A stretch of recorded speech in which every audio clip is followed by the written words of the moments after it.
Assalamualaikum warahmatullahi wabarakatuh. Perkenalkan, nama saya Vicky Gabriela Desianti selaku pembuka dari video yang akan dipersembahkan oleh kelompok 3. Kelompok 3 sendiri terdiri dari 9 orang yang bernama Elsie Agusti Lestari dengan NPM akhir 014, lalu ada Umi Nur Aisyah dengan NPM akhir 028, lalu ada Arista Handayani dengan NPM akhir 029, lalu ada Mutia Azara dengan NPM akhir 034, lalu ada Emade Kurniawan dengan NPM akhir 037, selanjutnya ada Safna Zakia dengan NPM akhir 038, lalu ada saya sendiri Vicky Gabriela Desianti dengan NPM akhir 043, lalu ada Naira Natania Maida dengan NPM akhir 016, lalu ada Lutfia Asmi dengan NPM akhir 029. Hari ini kelompok saya akan mempresentasikan tentang Uni Eropa, studi kasus regional yang maju. Jadi selamat menyaksikan. Apa sih perjanjian integrasi regional itu? Perjanjian integrasi regional adalah kesepakatan antara sekelompok negara yang bertujuan untuk memperdalam hubungan perdagangan mereka dengan mengurangi atau menghapuskan hambatan tarif dan kuota. Beberapa perjanjian juga mencakup integrasi pasar tenaga kerja, modal, barang, dan jasa, bahkan hingga ke tingkat persatuan moneter. Sejak berakhirnya Perang Dunia Kedua, hambatan perdagangan, yaitu langkah-langkah untuk melindungi industri dan layanan dalam negeri, telah dikurangi secara bertahap jika tidak dihapuskan berdasarkan perjanjian umum. Perjanjian ini bervariasi dalam tingkat integrasi ekonomi, yaitu mulai dari yang pertama ada kawasan perdagangan bebas, yang dimana ini adalah asosiasi negara-negara yang telah sepakat untuk mengurangi atau menghapuskan tarif dan kuota internal di antara mereka. Yang kedua, ada Serikat Pabean, yang dimana ini melibatkan kawasan perdagangan bebas yang juga telah memutuskan untuk menciptakan tarif eksternal umum di sekitar para anggotanya. Yang ketiga, ada pasar bersama, yang dimana ini adalah persatuan pabean yang bergerak melampaui tarif eksternal bersama dan secara aktif mendorong pergerakan bebas modal, tenaga kerja, barang, dan jasa di dalam perbatasannya. Selanjutnya ada pasar tunggal yang berfokus pada penghapusan hambatan non-tarif lebih lanjut terhadap perdagangan seperti pos bea cukai, kemudian tarif pajak diferensial, serta standar teknis dan produk yang tidak sesuai. Yang kelima, ada persatuan ekonomi atau moneter memperkenalkan langkah-langkah di antara negara-negara anggotanya untuk menyatukan indikator utama seperti inflasi, suku bunga, serta pembatasan utang dan defisit pemerintah sebelum koordinasi kebijakan ekonomi dan fiskal. Yang terakhir, ada tekanan untuk persatuan politik yang dimana ini mungkin timbul dari persyaratan untuk mengkoordinasikan ekonomi negara-negara anggota dan untuk memastikan akuntabilitas demokratis. Baik, materi selanjutnya yaitu perkembangan Uni Eropa dan kebijakan ketenagakerjaan. Uni Eropa berawal dari Komunitas Batubara dan Baja Eropa atau ECSC pada tahun 1951, yang kemudian berkembang menjadi Masyarakat Ekonomi Eropa atau EEC. Melalui Perjanjian Roma pada tahun 1957, dengan semakin berkembangnya Uni Eropa, kebijakan ketenagakerjaan menjadi penting untuk mendukung integrasi yang lebih erat. Alasan utama kebijakan ketenagakerjaan dalam Uni Eropa meliputi yang pertama yaitu mobilitas tenaga kerja, yaitu memastikan hak jaminan sosial, pengakuan kualifikasi, dan manfaat kesejahteraan dapat ditransfer antar negara anggota. Yang kedua yaitu pencegahan sosial dumping, yaitu penyelarasan hak pekerja diperlukan agar perusahaan tidak memindahkan produksi ke negara dengan standar ketenagakerjaan lebih rendah. Lalu yang ketiga ada restrukturisasi ekonomi, yaitu mengurangi dampak negatif dari integrasi pasar terhadap pekerjaan dan pengangguran. Lalu yang keempat ada meningkatkan kepercayaan pekerja dan serikat buruh, yaitu agar integrasi ekonomi tidak hanya menguntungkan bisnis tetapi juga pekerja. Yang kelima yaitu ketidakseimbangan ekonomi antar wilayah. yaitu dibutuhkan dana struktural seperti dana sosial Eropa untuk membantu menyelaraskan standar hidup di seluruh kawasan Uni Eropa.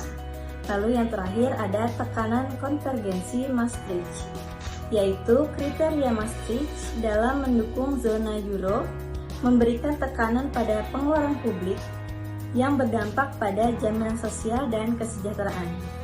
Baiklah, selanjutnya yaitu ada model sosial Eropa atau sebuah konsep yang menyeimbangkan antara pertumbuhan ekonomi dan keadilan sosial. Model ini berfokus pada perlindungan hak-hak pekerja, peningkatan kondisi kerja, dan menjamin kesempatan yang sama bagi semua orang. Kesehatan dan keselamatan di tempat kerja menjadi prioritas utamanya, bersama dengan upaya mengatasi dampak negatif dari persaingan usaha yang tidak sehat.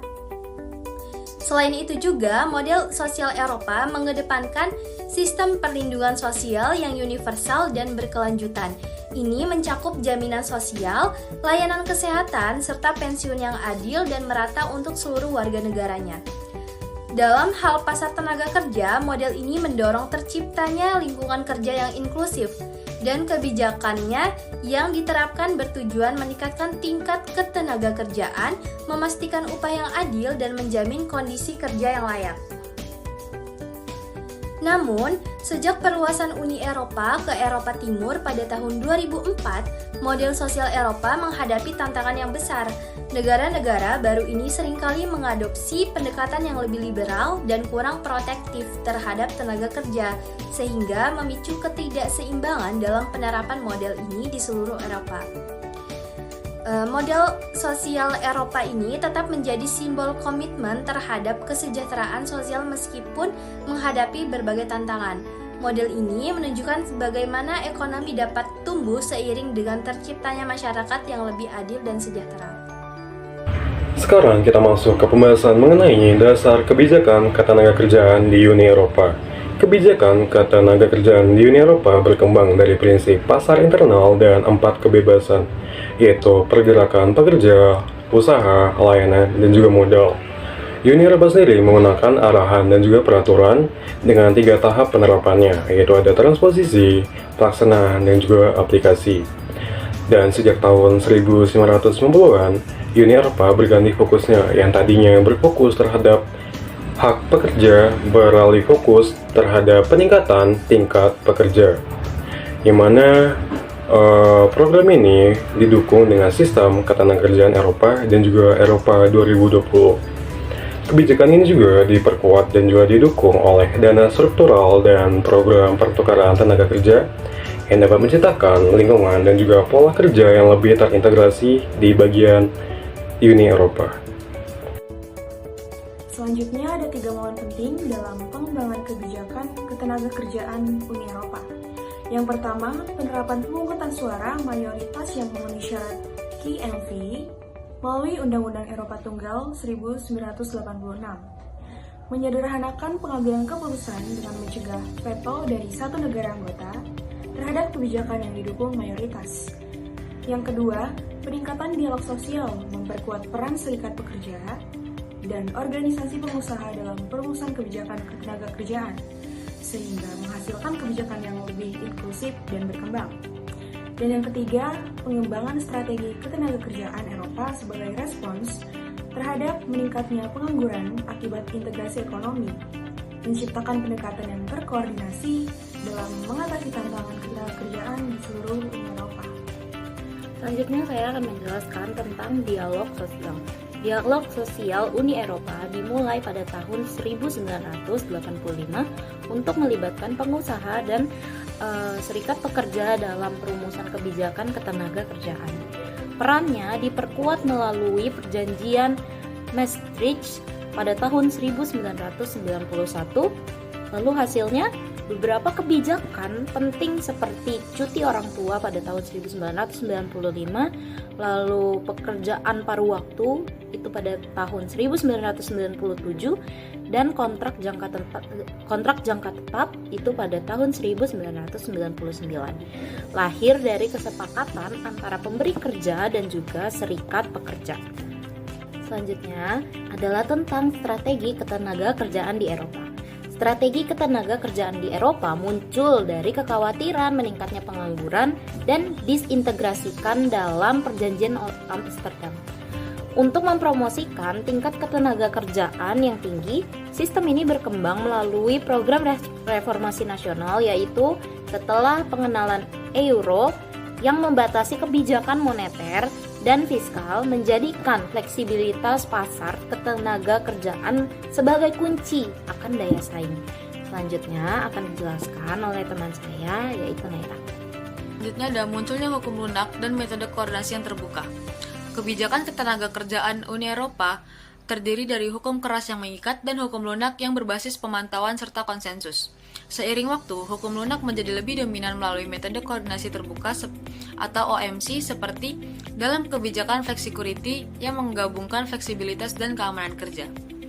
Kemudian ada teori tentang konvergensi praktik SDM di seluruh UE.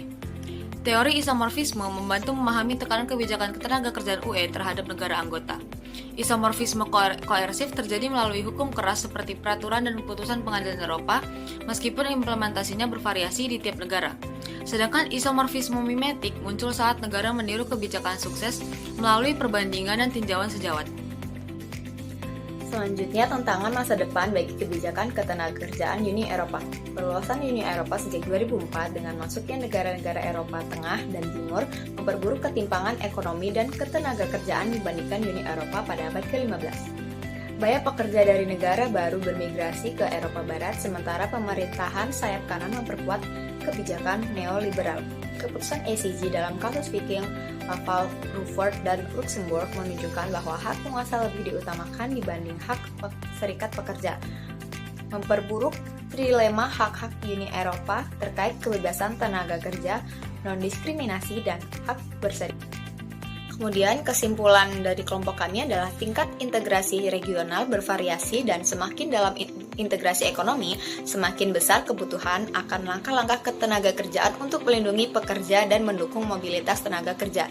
Di Uni Eropa, berbagai regulasi telah diterapkan, termasuk pengakuan kualifikasi, perlindungan jaminan sosial, dan hak minimum pekerja.